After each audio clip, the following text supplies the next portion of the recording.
Hi, I'm Larry Trocha, and welcome to our program titled Training Your Horse to Spin. Today's program is part one of a two-part series. In this series, you're going to learn how to teach your horse to plant his pivot foot and bring his front end around in a smooth, correct spin. I didn't use finished reining horses for the training demonstrations. I used just average horses in various stages of training because I wanted you to see the horses making mistakes and what to do to correct those mistakes. So anyway, let's get started with the program, and I hope you like it. I'd like to talk about the three biggest mistakes that riders and horses make that basically keeps them from having nice spins. We all like our horses to plant that pivot foot and cross over in the front end and have that front end come around smooth and rapid. And it seems like when a lot of people are first learning how to teach a horse to spin, they have a hard time getting it done. And a lot of times they basically teach their horse to plant the front end and kick the butt out, you know, not knowing what they're doing wrong. But the first thing I want to talk about is lack of impulsion. One of the reasons why a horse kicks his rear end out is because he doesn't have the forward drive. He doesn't think he's going to go somewhere. And it's just like when we're walking a circle, if this horse doesn't have the drive, the desire to walk forward, the impulsion, when I walk this circle and bring it down smaller and smaller, he's going to kick his butt out. Now I'm going to kind of turn him a little bit here.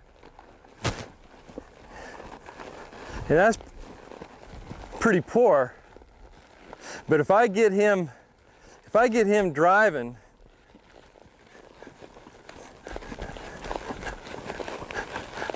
and turn him and drive forward, and turn him and drive forward, that makes him think he's going to go somewhere, and it's going to make him keep his butt engaged. He won't kick it out. He'll keep it underneath him. Now I'm going to turn him and I'm going to drive. Turn him and drive, and he's already starting to turn a little bit better.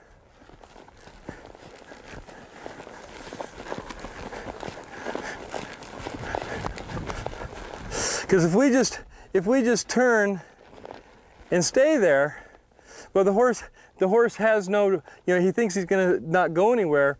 They have a tendency just to plant the front end and kick the butt out. But if I get things going, let him know that he's going to go somewhere, he'll have a tendency to move the front end. Now turn him, drive him out. Turn him, drive him out. Turn him, drive him out. Turn him, drive him out. And I drive him with my outside leg. And that builds up that impulsion, that desire. Good, good. Now he's starting to keep his butt up underneath him a little bit more. Real good. So when you're at home and you're working your horse and you ask for a half turn and he kicks his butt out instead of bringing that front end around, leave right then. What you want to do is turn and leave. Turn and leave. Let him think that he's going to go somewhere. And that's what'll get that front end moving. The other thing that causes a horse to plant its front end is basically using a steady pull on the reins instead of rein release, rein release, rein release. A horse's front end, the analogy that I like to use is that of a volleyball resting on the ground. And if you give that volleyball a push, it'll go a couple feet and stop. Give it another push, it'll go a couple feet and it'll stop.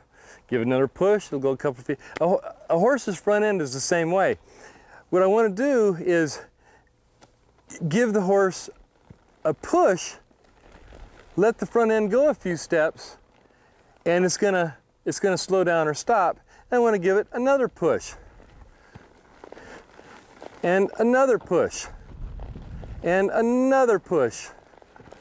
And another push. And that's what allows the front end to move freely. If I just used a steady pull on the rein, just put my hand here and just held it, that has a tendency to lock the front end down. What happens to a lot of people is they'll pull and the horse isn't moving its front end, and so they'll pull harder, you know, and all that does is lock the horse's front end down. And the lighter you use the reins, the more you can let the reins float, the smoother and faster the spin will be. So when I'm asking a horse to turn or spin, doesn't matter, I'll use the reins in a rein release fashion. It's rein release, rein release, rein release, rein release, rein release, rein release. Good. Now I'm going to do it the other way, and I'm going to have the camera come in close on my hands so you can see what they're doing. And it's going to be rein release, rein release, rein release, and I'm going to use a little bit of an angle toward the horse's hip to get him to plant that pivot foot. Okay, here I go. I start the turn with a little rein release, not much response there. Another rein release, a little more response. Rein release, rein release, rein release, rein release, rein release, rein release, rein, rein, rein, rein, rein. Okay? Every time the rein touches him, that's his cue to move the front end, okay? If I just held the rein solid with no give and take, he really doesn't know what he's supposed to do. That has a tendency to lock the front end down.